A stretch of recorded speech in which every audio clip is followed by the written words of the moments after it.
തൃശൂർ അടാട്ട് തെരുവുനായ പരിപാലന ഷെൽട്ടറിൽ നിന്നും കുഞ്ഞതിഥിയെ ദത്തെടുത്തിരിക്കുകയാണ് റാപ്പർ വേടൻ. പുഴയ്ക്കൽ പാടത്തിന് സമീപമുള്ള അടാട്ടു പഞ്ചായത്തിന്റെ കാവൽ കൂട്ടായ്മ ഡോഗ് ഷെൽട്ടറിൽ നിന്നാണ് വേടൻ നായ്ക്കുട്ടിയെ വീട്ടിലേക്ക് കൊണ്ടുപോയത്. റാപ്പർ വീട്ടിൽ ബുദ്ധൻ എന്നൊരു നായയുണ്ട്. അവന് കൂട്ടായി ഇനി പുഴയ്ക്കൽ പാടത്തിനടുത്ത് ഡോഗ് ഷെൽട്ടറിലെ ജാനുവും ഉണ്ടാകും.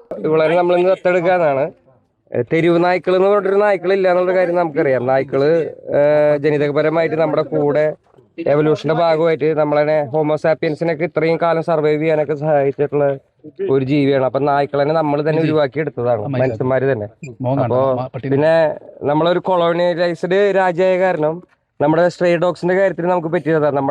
നമ്മുടെ നായ്ക്കളുടെ സംഘം തന്നെ കൊളോണൈസ് ചെയ്യപ്പെട്ടു.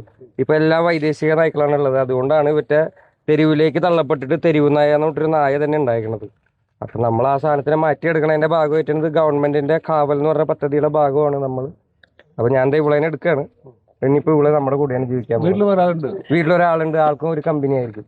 വീട്ടിലൊരുത്തനുണ്ട് ബുദ്ധൻ എന്ന് പറഞ്ഞിട്ട്. ഇപ്പൊ ഈ മോളനെ നമ്മൾ എടുക്കുകയാണ്. അടാട്ട് ഗ്രാമപഞ്ചായത്ത് തെരുവുനായ ശല്യം പരിഹരിക്കുന്നതിനും നായ്ക്കളെ പരിപാലിക്കുന്നതിനുമായാണ് വിവിധ ഭാഗങ്ങളിലായി ഡോഗ് ഷെൽട്ടറുകൾ സ്ഥാപിച്ചത്. ഇതിനകം തന്നെ ഏതാണ്ട് 32ഓളം നായ്ക്കുഞ്ഞുങ്ങളെ ആളുകൾ വീടുകളിലേക്ക് കൊണ്ടുപോയി കഴിഞ്ഞു.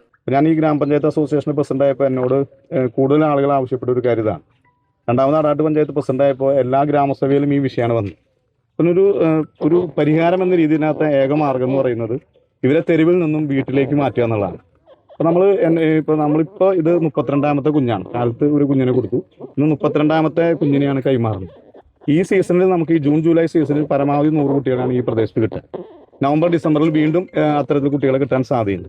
അപ്പോൾ ഇതെല്ലാം ചേർത്ത് നമ്മൾ ഇവരെ സെൻട്രലൈസ് ചെയ്ത ഷെൽട്ടറുകളല്ല നമ്മൾ ചെയ്യാൻ പോകുന്നത്. അപ്പോൾ അതിനകത്ത് പ്രജനനം അല്ലെങ്കിൽ ബ്രീഡിങ് ആവശ്യമായിട്ടുള്ള കുട്ടികളെ പ്രത്യേകമായ ലൈസൻസ് നൽകി അവർക്ക് ബ്രീഡ് ചെയ്യാനുള്ള അവസരം കൊടുക്കും. അല്ലാത്ത കുട്ടികളെ നമ്മൾ സ്റ്റെറിലൈസ് ചെയ്യും. പരമാവധി നന്നായി നോക്കാൻ കഴിയുന്നതും ബ്രീഡ് ചെയ്യാൻ കഴിയുന്നതും നല്ല ഇപ്പോൾ ഈ പറയുന്ന രാജാപ്പാളയം ആണെങ്കിലും മറ്റേ ഹണ്ടുകളൊക്കെ വലിയ ട്രഡീഷണൽ ആയിട്ട് വലിയ വാല്യൂ ഉള്ളതാണ്. അപ്പോൾ നമ്മൾ ഈ വെച്ചൂർ പശുവിനെ ഇങ്ങോട്ട് കൊണ്ടുവന്നു, കാസർഗോഡ് പശുവിനെ ഇങ്ങോട്ട് കൊണ്ടുവന്ന പോലെ ഈ പ്രദേശത്ത് ഇവിടെ ഇപ്പോൾ ഈ കുട്ടി ഇവിടെ പ്രസവിച്ച കുട്ടിയാണ്.